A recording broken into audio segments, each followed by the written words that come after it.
Mes années de jeunesse, la polyvalente Jean Dolbeau. Au lieu d'éducation où tous les jeunes de Dolbeau-Mistassini sont venus à l'école pour apprendre plein de choses.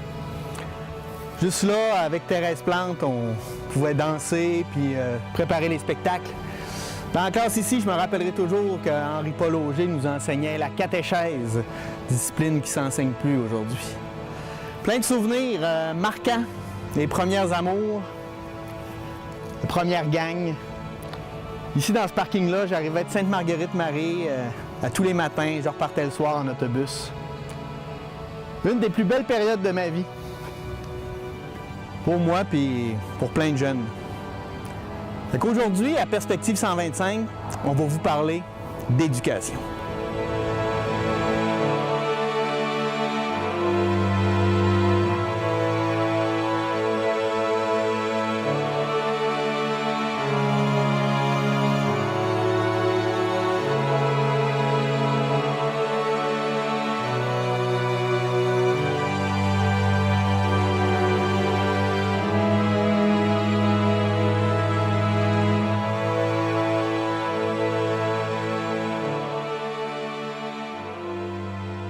Au départ, c'est ça, il y avait deux systèmes qui étaient quasiment distincts.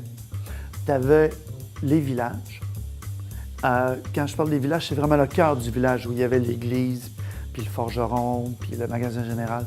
Dans le cœur du village même, il y avait toujours, la plupart des villages avaient des écoles qui étaient opérées par des congrégations religieuses féminines. Je donne par exemple les Sœurs du Bon Conseil, les Sœurs du Bon Pasteur. Eux autres avaient des écoles dans les villages même, puis c'est des religieuses qui s'occupaient des classes. Bien, par vocation, la plupart des femmes qui savaient qui voulaient devenir enseignantes, il y en a beaucoup qui entraient justement en communauté religieuse pour justement devenir enseignantes. Il y a des jeunes femmes, ça me rappelle un film de Barbara Streisand qui s'appelle Yentl. C'était en plein ça. C'est une jeune femme qui était juive, mais les juives, à cette époque-là, les jeunes femmes n'avaient pas le droit de s'instruire. Puis elles se déguisent en gars pour pouvoir s'instruire. Les femmes n'allaient pas jusque-là, ici au Québec. Mais ce qu'elles faisaient, c'est que les jeunes femmes qui aimaient beaucoup s'instruire, qui aimaient beaucoup lire, il y en a énormément, justement, qui devenaient religieuses. Il fallait qu'ils fassent le sacrifice d'une famille puis d'un mari, mais eux, ils voulaient devenir religieuses. Puis c'était leur vocation, c'était leur but. Puis, comme je disais, où ils rentraient, mettons, au Bon Conseil ou au Bon Pasteur, ils devenaient enseignantes, puis là, bien, ils ouvraient des écoles un petit peu partout dans la région. Il n'y avait aucun laïc à ce moment-là. Puis quand on a commencé à Notre-Dame-des-Anges, bien, il y avait beaucoup de sœurs. Il n'y avait pas de frères enseignants à l'époque. C'était comme un couvent, si tu veux, qui est devenu l'école secondaire Notre-Dame-des-Anges. Ceux qui vont se rappeler, les plus vieux qui ont fréquenté l'école à ce moment-là, dans les années 70, vont sûrement se rappeler de Sœur Monique. Sœur Monique qui était une sœur directrice très, très, très autoritaire. Des plus autoritaires, mais quand on abordait Sœur Monique, là, disons que les jeunes qui devaient se présenter au bureau de Sœur Monique, là, ils tremblaient parce qu'ils étaient reçus des fois. Là, puis, il faut dire que dans ce temps-là, il y avait des taloches qui se donnaient de temps en temps, puis évidemment que c'était pas... Je me souviens, à un moment donné, j'étais en train de converser avec Sœur Monique, puis il est arrivé une jeune étudiante qui a interrompu la conversation, puis Sœur Monique lui a flanqué une de ses taloches. Je suis resté un petit peu... Si ça se faisait aujourd'hui, là, je vais vous dire que... Tout ça pour vous dire que ça a changé drastiquement. Là. Même à l'école, j'ai mangé des volets à coups de bâton de drapeau là, qui seraient criminels aujourd'hui. Et dans ma classe, Gérard-Marie Boivin était très dur à battre. Très, très dur. Lui, c'était le meilleur. Et moi, j'avais pas le droit... je pense que cette année-là, il n'était pas dans ma classe, là, mais quand même, dans l'école au complet, c'est rare qu'il faisait une faute. Ça lui arrivait, mais très rarement. Moi, j'avais le droit peut-être de faire une faute à l'occasion, mais pas souvent. Et une journée, j'écris un mot, je ne me souviens pas du mot, en tout cas qui était dans la dictée, puis je fais une faute, mais c'était pas une faute volontaire, vraiment. J'étais certain que je l'écrivais correctement. Donc, c'est arrivé d'une drôle de façon. Les résultats se donnaient par ceux qui avaient le plus mauvais pourcentage jusqu'au meilleur. Alors donc, moi, évidemment, j'avais toujours mes résultats en dernier parce que j'avais une facilité naturelle pour la langue française. Et ceux qui habituellement avaient moins 30, moins 40, moins 50, parce que c'était 5 points par faute, donc ça en faisait un méchant paquet de fautes, là. Ces gens-là, à un moment donné, bon, ben cette journée-là, un tel, mets-toi debout, oui, il se lève, mets-toi debout. Ben, il y avait juste comme moins 10, moins 15, quelque chose comme ça, des félicitations n'en plus finir, parce que c'était amélioré. C'était correct de le faire, effectivement. À l'époque, moi, ça me laissait un peu indifférent, mais j'ai compris plus tard. Et puis là, quand ça arrive, à un moment donné, bien, là, c'est mon tour. Mais là, je n'ai pas 100 %. Et elle dit, « Savard, mets-toi debout. » Évidemment, j'étais toujours dans le fond de la classe. J'étais grand physiquement. Alors, je me mets debout à côté de mon pupitre. Et elle me dit, « Épelle tel mot. » Le mot en question. Je l'épelle. Et je l'épelle. Je parlais très vite à l'époque. Très, très vite. Alors, donc, elle dit, « Recommence. » Fait que je me suis dit, peut-être que j'ai parlé trop vite. Fait que je le dis, mais plus lentement. Là, elle s'en vient me trouver, puis elle dit, « Tu vas arrêter de me niaiser, et puis tu vas l'épeler comme il faut. » Là, j'ai dit, j'ai encore parlé trop vite, donc je l'ai épelé plus lentement. Elle dit, non, c'est pas comme ça qu'il faut que tu l'épelles, faut que tu l'écrives, faut que tu l'épelles comme ça s'écrit. Moi, je lui ai répondu, c'est comme ça que je l'écris, moi, sacrement. Le sacrement, j'ai payé pour. Pas à peu près. Ça a été à genoux devant le tableau et le bâton du drapeau, qui était en fait un manche à balai, qui me frappait dans le dos aller-retour. Je devais avoir le dos épais comme ça, le rouge à peu près épais comme ça quand je suis rentré à la maison, les yeux rouges encore. Et ma mère m'a vu les yeux rouges et elle m'a dit, « Bon, t'as été mal camarade à l'école, attends quand ton père va arriver. Tu perds rien pour attendre. » Ça, c'était la phrase la plus cruelle que j'entendais. Tu perds rien pour attendre. Ça, je savais que mon père était sévère puis que j'allais y goûter. Ça fait que je suis allé me cacher, puis je pense que je suis sorti de ma cachette juste à quelque part durant la soirée, quand ils ont eu peur que je sois parti à quelque part. Que j'avais fait une fugue, peut-être, parce que dans ce temps-là, on ne connaissait pas ça des fugues, mais c'était peut-être ça. Puis là, il m'avait comme pardonné, ça avait adouci toute la chose, là. Mais quand même.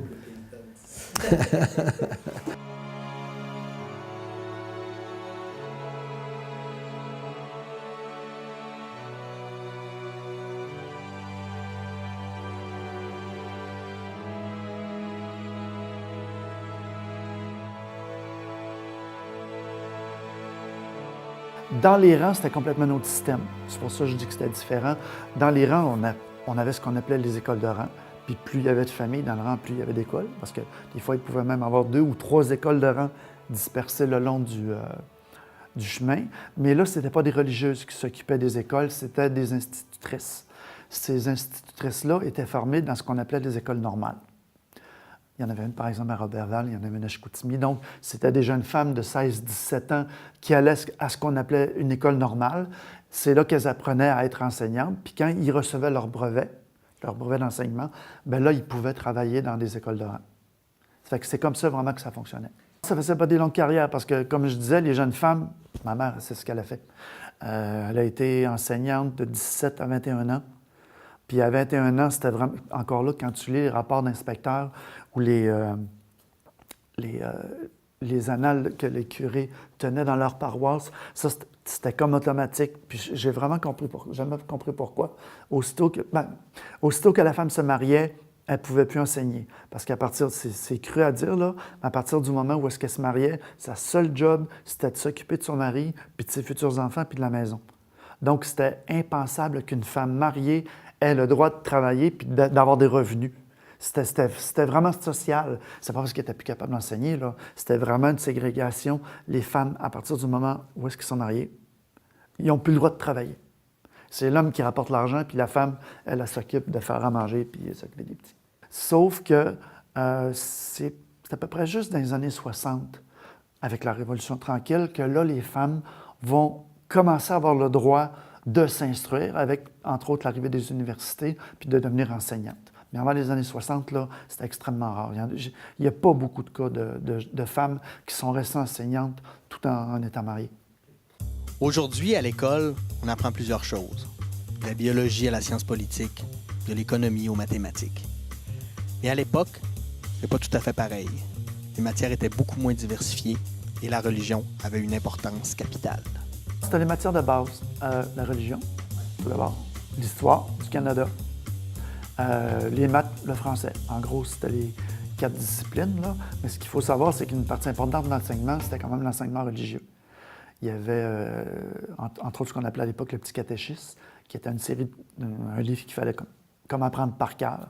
C'était des questions, qui est Dieu, puis où est Dieu, puis c'était des questions là, sur la religion, quel est le nom des 12 apôtres, puis à quel endroit est-ce que Jésus-Christ a multiplié les petits pains. C'était une centaine, je pense, une couple de centaines de questions que les jeunes devaient apprendre comme ça par cœur. Okay. Puis l'histoire du Canada, c'était quand même une histoire qui était pas vraiment scientifique, qui encore là était surtout basée sur l'œuvre des religieux ou des grands explorateurs comme Radisson puis Madeleine de Verchères, qui a sauvé le petit fort des attaques, ce qu'ils appelaient à l'époque les sauvages, là, les Amérindiens.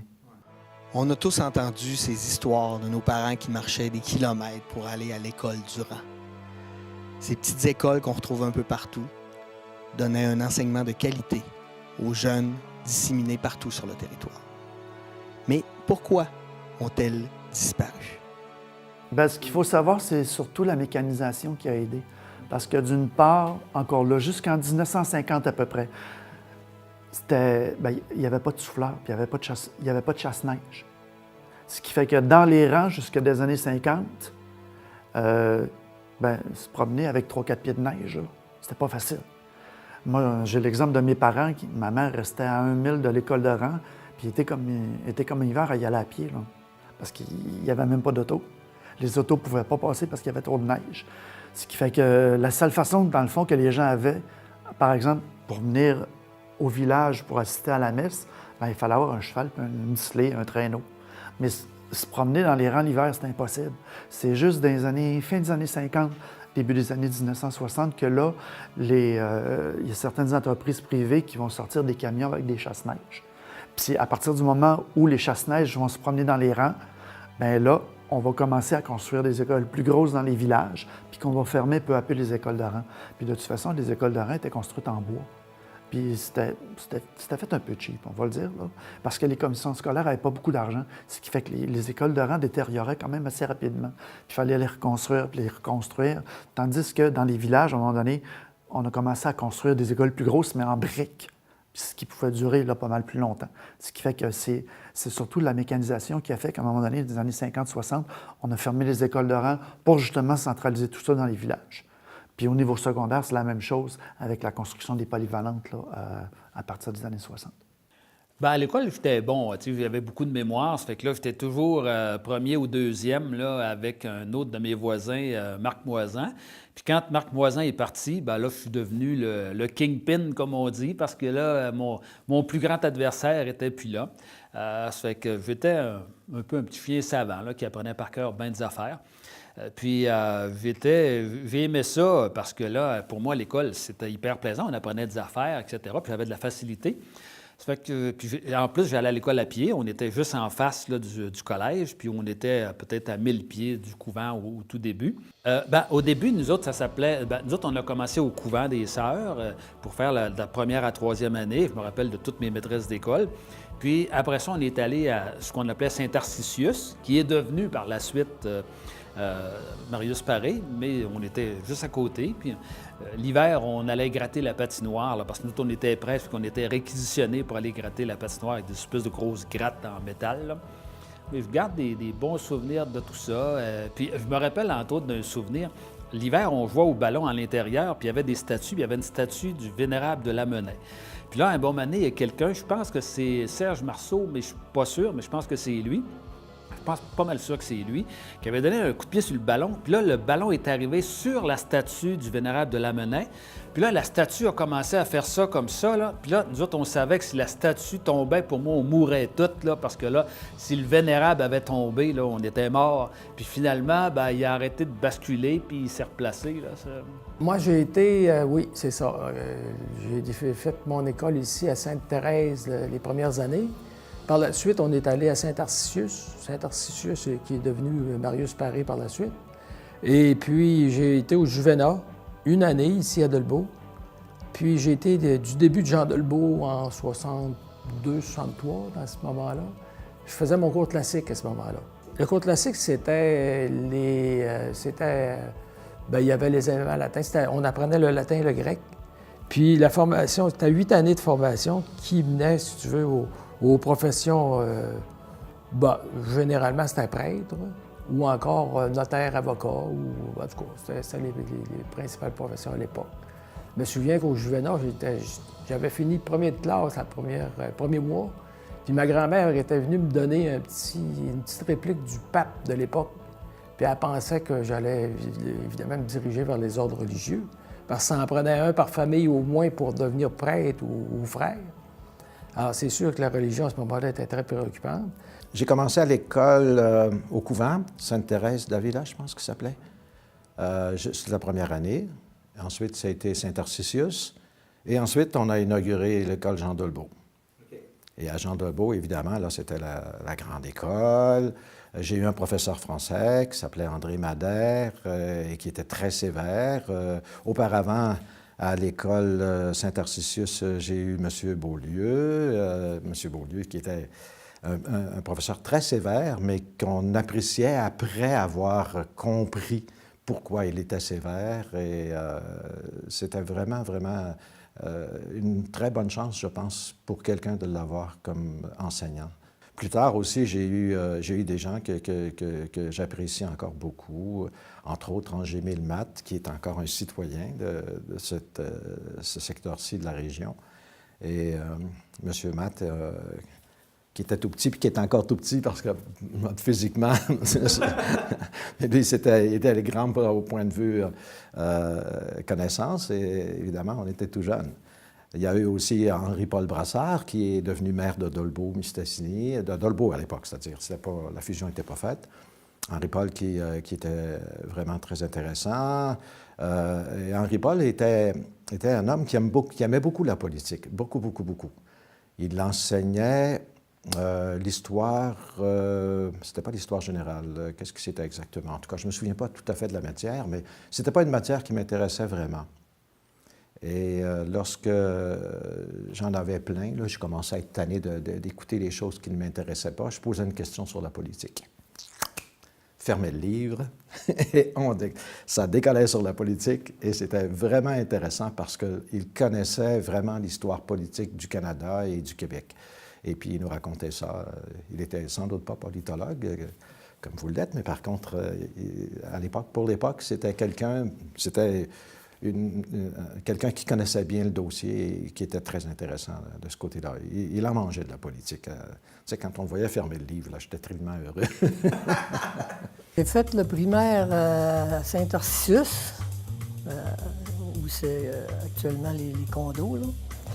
Après ça, j'étais au Juvénat pendant 2 ans. J'ai fait la 7e année, puis l'élément latin. J'ai fait les 2 de base. Et encore là, au Juvénat, pour moi, c'était le sport. Parce que là, on en faisait du sport. On avait des patinoires, l'été, c'était le genre de... Ça ressemblait à du football, mais c'était avec des mouchoirs. Là. On cavait après nous autres. Puis c'est ça. On jouait au drapeau. Puis quand on était... c'était assez structuré, par exemple. Quand on allait manger, par exemple, à la cafétéria, ils faisaient tout le temps des lectures de romans ou des lectures plus sérieuses. Puis de temps en temps, ils nous donnaient le Benedicamus. Ça voulait dire que là, on pouvait parler, on pouvait faire ça.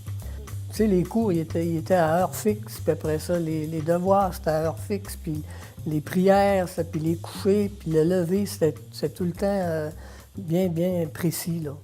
C'était des frères qui nous donnaient les cours. Puis nous autres, les gens avec ma famille, on était en même temps au Juvénat, on était 5, dont un qui était déjà frère. On sait, les communautés religieuses nous ont aidés à nous développer partout sur le territoire. Nous retrouvions même un orphelinat dans le quartier de Vauvert, dirigé par les frères de Saint-François-Régis. Saint-François-Régis de Vauvert, qui est un orphelinat qui a existé pendant un certain moment. C'est une institution assez particulière. Encore une fois, on cherche à amener les jeunes dans des régions où on pourra leur apprendre des réalités proches de l'agriculturisme, si on veut. Qu'on voudrait les éduquer à être de bons catholiques qui connaissent la terre, qui connaissent la façon d'habiter dans une région de colonisation. Il y a de cela pas si longtemps, les communautés religieuses avaient le quasi-monopole en éducation.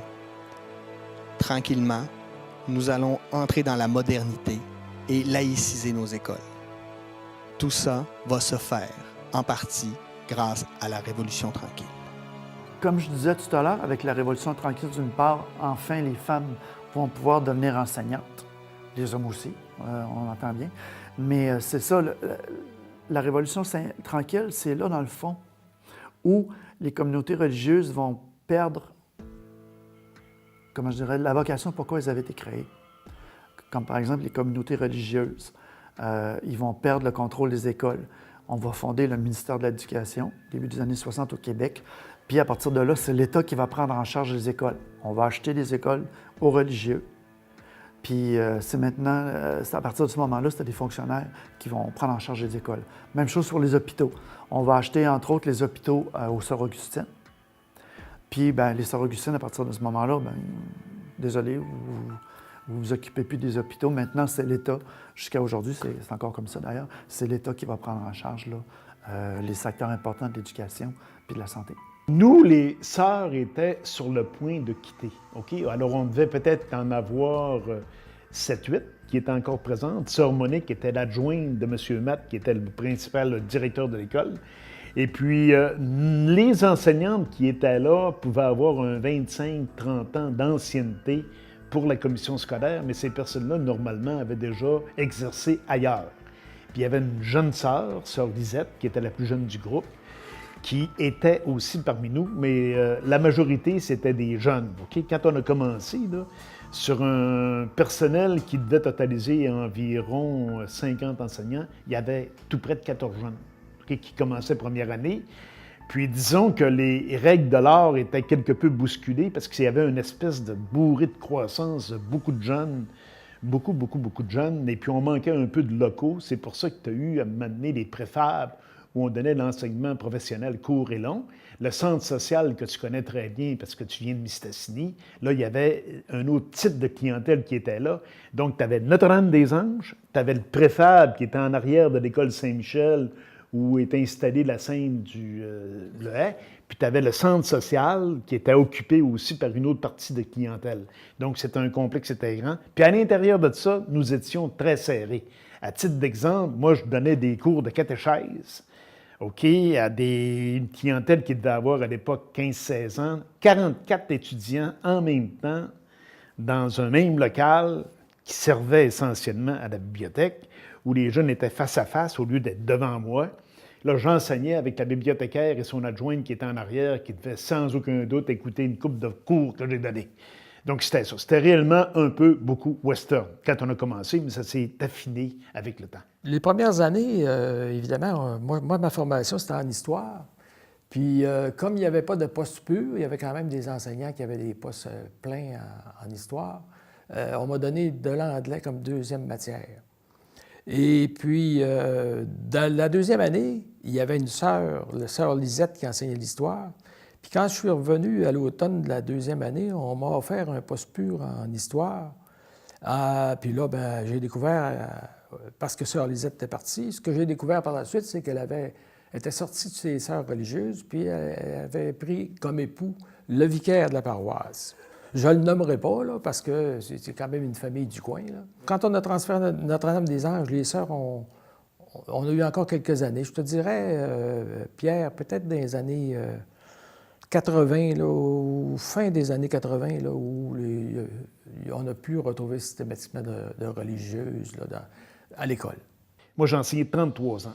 Moi, j'ai l'impression là, que si je retournais à Jean Dolbeau, parce que c'est là que j'ai terminé ma carrière puis que j'ai passé la grande partie de ma carrière, j'aurais sans aucun doute un choc culturel, ne serait-ce que sur le stationnement. Okay? À l'époque, là, les scooters faisaient leur apparition, donc ils étaient juste en avant de l'école. Puis là, ça m'arrive des fois d'emprunter de la rue Jean Dolbeau pour aller à l'hôpital, et puis je regarde ça, il y a maintenant là, un endroit, un enclos réservé au skidoo, pas au skidoo, au scooter. Et puis, il n'y en a pas seulement qu'un, il y en a plusieurs. La question des cellulaires, ça n'existait pas. Le seul délinquant, c'était moi, parce que j'étais maire à l'époque. Mais là, aujourd'hui, ça doit être une réalité tout à fait extraordinaire. Et puis, des collègues me disent qu'actuellement, les jeunes, comme toi à l'époque, au lieu de se parler, généralement, ils ont leur cellulaire en main, puis ça tapoche, puis ça faxe, puis ça tweet, puis ainsi de suite. On a un président des États-Unis qui fait ça fait que c'est bien normal qu'il y ait un de nous ça se fasse. Moi, je pense qu'il y a eu une série de... Il y a eu de bons étudiants. Je ne vous dis pas que les étudiants d'aujourd'hui sont pas bons, parce que moi, je suis retiré de l'enseignement depuis 2003, là, donc je connais moins les jeunes, là. Mais c'est ça, quand on les rencontre, ces gens-là, je les rencontre un peu partout, j'ai toujours gardé des bons rapports avec les jeunes, puis c'est ça. Ça a été plaisant d'enseigner puis de donner des formations, puis de rencontrer à un moment donné à l'épicerie un père qui m'interpelle en me disant que son garçon est devenu docteur en histoire, puis que c'est moi qui lui avais donné le goût. Ça vaut plus qu'un gain à la loterie. C'est quelque chose, en tout cas, c'est formidable. J'espère que vous avez apprécié cette émission sur l'éducation. La semaine prochaine, on va vous parler de culture. Bonne semaine!